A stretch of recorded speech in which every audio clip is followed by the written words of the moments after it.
Hello guys, ஒரு கியரை எப்படி catia wifi use பண்ணி 3D மாடல் பண்ணுறது அப்படின்றத பற்றி தான் இந்த video. This is design thoughts and I am Prem. Let's start. First start போயிட்டு மெக்கானிக்கல் டிசைனில் போய் பார்ட் டிசைன். ஸோ அதுக்கப்புறம் உங்களோட காம்பனண்ட்டான நேமை கொடுத்துட்டு கிளிக் ஓகே. அதுக்கப்புறம் ஏதாவது ஒரு பிளேனை செலக்ட் பண்ணிட்டு ஸ்கெட்ச் பண்ணணும். ஸோ ஒரு ஐ ஷேப்பில் வந்து ட்ரா பண்ணணும் யூஸிங் ப்ரொஃபைல் டூல். இது அப்புறமா கன்ஸ்ட்ரெயின் பண்ணிக்கலாம், அப்புறமா டைமென்ஷன் கொடுத்துக்கலாம். ஸோ இப்போதைக்கு ஒரு ஐ செக்ஷன் மட்டும் ட்ரா பண்ணிக்கிறேன்.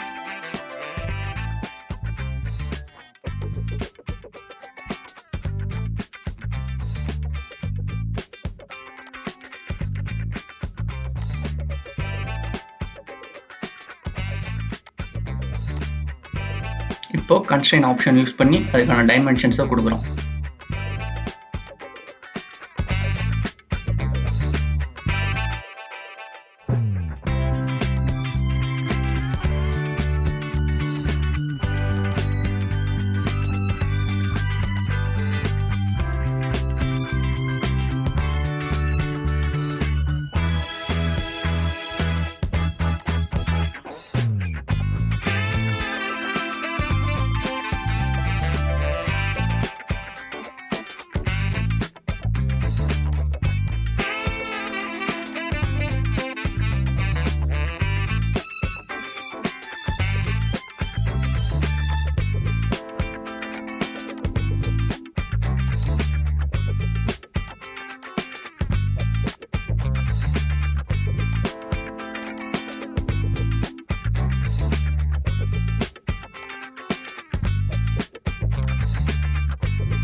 டைமென்ஷன்ஸ்லாம் ப்ராப்பராக கொடுத்து முடிச்சதுக்கப்புறம் எக்ஸிட் ஒர்க் பெஞ்ச்.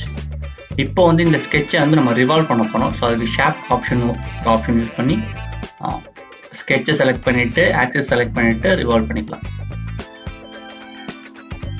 நம்மளோட ஐ செக்ஷனை ரிவால்வ் பண்ணால் இந்த மாதிரி தான் இருக்கும். இப்போ இன்னொரு பிளேன் ZX பிளேனை செலக்ட் பண்ணிவிட்டு அதில் ஸ்கெட்ச் பண்ண போகிறோம்.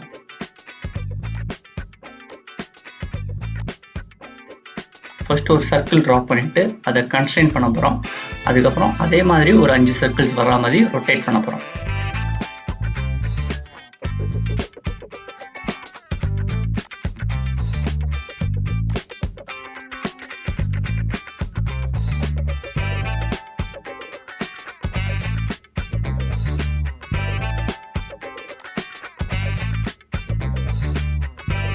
ஒரு சர்க்கிள் ட்ரா பண்ணியாச்சு. இப்போ வந்து ரொட்டேட் அப்படின்னு ஒரு ஆப்ஷன் இருக்கு. அந்த ஆப்ஷன் யூஸ் பண்ணி இந்த சர்க்கிளை மல்டிப்ளை பண்ண போறோம்.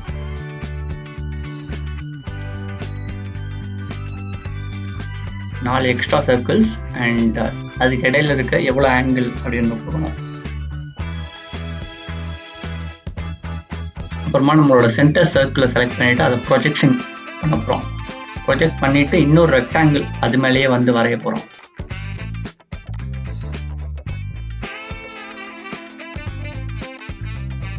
வரைஞ்சிட்டு அந்த ரெக்டாங்கிளையும் கன்ஸ்ட்ரெயின் பண்ணிட்டு அதுக்கப்புறம் அதை ட்ரிம் பண்ணி நம்ம யூஸ் பண்ண போறோம்.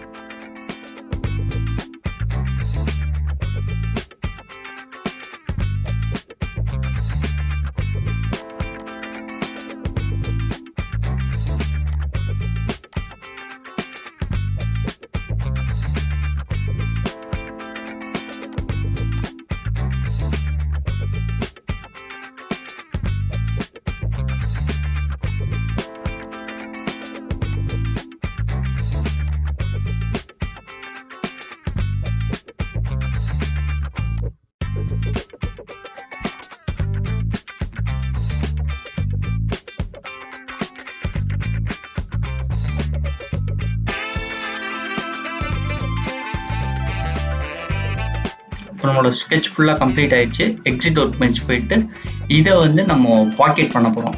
இந்த ஷேப்பில் ஒரு ஹோல் கிரியேட் பண்ண போகிறோம் நம்மளோட எக்ஸிஸ்டிங் சாலிட்ல.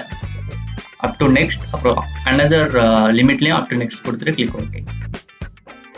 நம்மளோட ஆப்ஜெக்ட் வந்து ரெடி ஆயிடுச்சு. இப்போ இன்னொரு பிளேன் செலக்ட் பண்ணிட்டு மறுபடியும் ஸ்கெட்ச் போயிட்டு இப்போ தான் வந்து நம்மளோட கியர் டீத்தை வந்து டிசைன் பண்ண போகிறோம். கியர் டீத்தை டிசைன் பண்ணுறதுக்கு அந்த அப்பர் சர்க்கிளை ப்ரொஜெக்ட் பண்ணியிருக்கணும் ஃபஸ்ட்டு.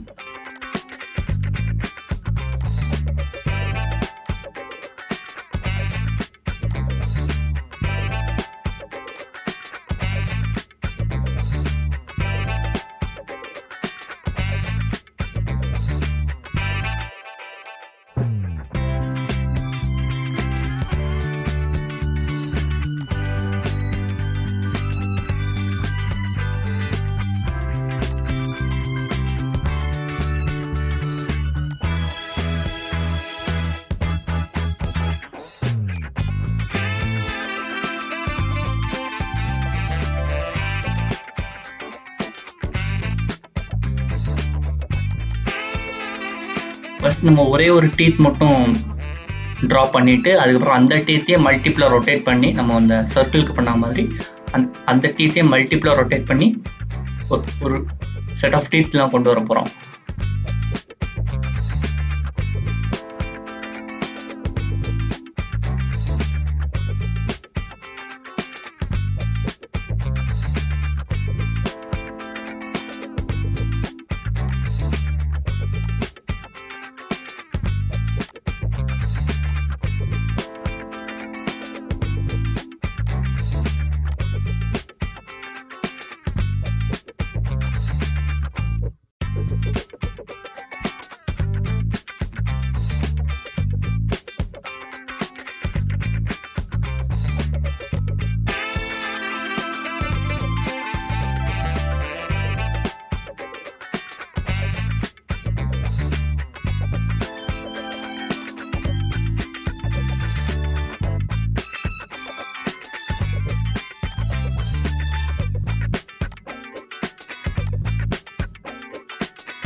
நம்மளோட கியருக்கான ஸ்கெட்ச் இப்போ கம்ப்ளீட் ஆயிடுச்சு. ஸோ தட் எக்ஸிட் ஒரு பெஞ்ச் கிளிக் பண்ணிவிட்டு இதை எக்ஸ்ட்ரூட் பண்ணணும். அதுக்காக பேட் அப்படின்னு ஒரு ஆப்ஷன் யூஸ் பண்ண போகிறோம். பேட் கிளிக் பண்ணிவிட்டு நம்மளோட ஆப்ஜெக்டை செலக்ட் பண்ணிவிட்டு டைமென்ஷன் கொடுத்துட்டா எக்ஸ்ட்ரூட் ஆயிரும். இப்போ இன்னும் நம்ம கியர் வந்து கம்ப்ளீட்டாக முடியலை. ஸோ அதுக்காக இன்னொரு ஸ்கெட்ச் செலக்ட் பண்ணிவிட்டு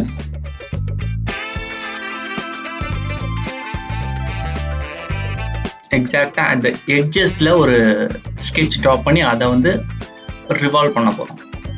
அதை க்ரூவ் பண்ண போகிறோம் ஆக்சுவலாக.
இப்போ இந்த ஆப்ஜெக்டை மிரர் பண்ணிவிட்டு எக்ஸிட் ஒர்க் பெஞ்ச் கொடுத்துட்டு குரூவ் அப்படின்னு ஒரு ஆப்ஷன் இருக்கும் ஷாஃப்ட் பக்கத்தில், அந்த ஆப்ஷனை செலக்ட் பண்ணி இதை குரூவ் பண்ண போகிறோம்.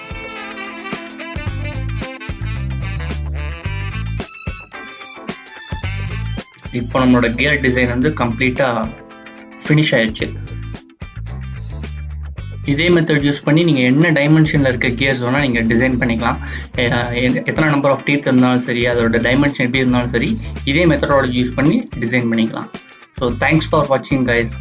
இந்த வீடியோ பிடிச்சிருந்துச்சுன்னா லைக் பண்ணுங்கள். இதே மாதிரி நிறைய வீடியோஸ் வேணும்னா கமெண்ட் அண்ட் சப்ஸ்கிரைப் பண்ணுங்கள். தேங்க்ஸ்.